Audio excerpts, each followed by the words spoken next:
Hello, class. My name is William Robinson. I'm a senior at NC State. I chose to do my project on chestnut blight.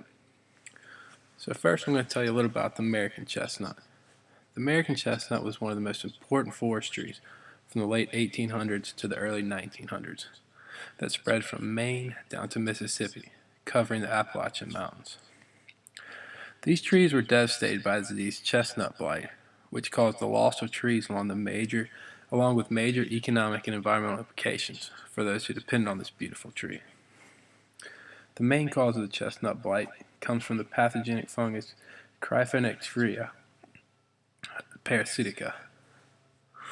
Here's a picture of what chestnut blight did to these big beautiful trees. Just destroyed them in huge groups. Now I'm going to talk to you a little bit more about the disease. Chestnut blight was brought over to the United States in the late 1800s from what is believed to be a Japanese chestnut nursery stock. These trees brought to the U.S. through New York, which is where the first signs of the disease were spotted in the early 1900s.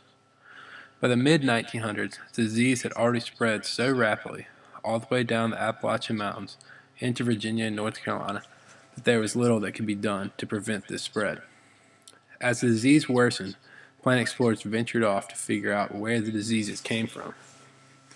In 1915, they discovered the disease in Japan and confirmed that it was due to the Japanese chestnut.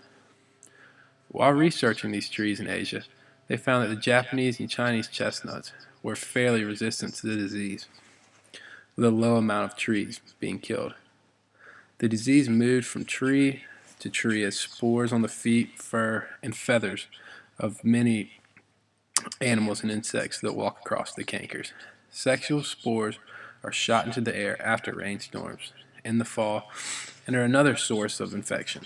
The disease is now throughout the native range of American chestnut and is now moved into some of the places where trees were planted outside the range and moved at a very rapid pace, killing these areas quickly. Symptoms are wilting leaves, large cankers, sprouts below cankers, and death of the tree trunk and upper limbs. Over 40 years, nearly 4 billion American chestnuts in the United States were gone. Here's a picture of them researching the chestnut blight, and then here's kind of a map of where the chestnuts were. You can see all up and down the Appalachian, and obviously now they are pretty much all gone. The economic impact of the chestnut blight. Chestnut blight had a major economic effect in the U.S. as the disease rapidly began to kill the American chestnut. As the tree grew rapidly in the 1800s, it became a major source of timber reliance for not only the East Coast but globally as well. Many people found a living off the tree, whether it was from the nuts it produced or the valuable timber. The tree was a major source of timber and leather, as craftsmen were able to produce a living. It was also a major source of railroad posts, telephone poles, fine furniture, musical instruments, and home construction. With the loss of the tree over a 100-year period, many people lost a living and a means of raw supplies. It was such an important part of the U.S. economy that in 1911 through 1913, U.S. Congress appropriated special funds to enable foresters to study and control the blight. There was hope that the funds would help stop the blight, but funds were cut on the onset of World War I. They were best for timber because it was so straight and branch-free for 50 feet tall. Blight spread resulted in billion-dollar losses in lumber and nut crops. The tannic acid in the bark was ground and used to tan leather.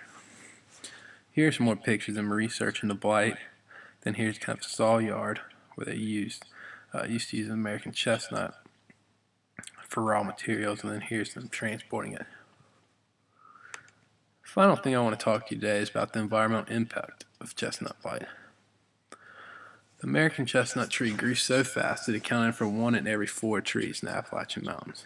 When chestnut blight occurred, this had major impacts on the environment surrounding the trees.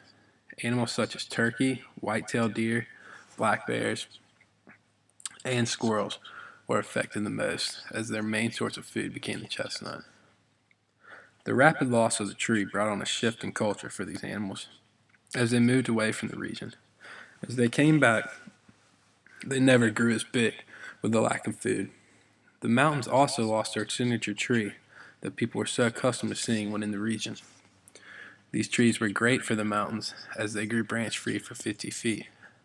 The loss of these trees also contributed to the erosion of thin mountain soil. Blight removed 25% of forests where these trees were located, one of the most destructive plant diseases ever recorded. Here's some more pictures of like white-tailed deer hanging around the trees, eating the nuts. Then here's more destruction by the chestnut blight. Then here's kind of what the mountains look like now without those trees, kind of bare. Other trees have obviously grown in, but still not as pretty as they used to be. Then here's just a picture of how tall it was and branch free it was for how tall. Some interesting facts on chestnut blight.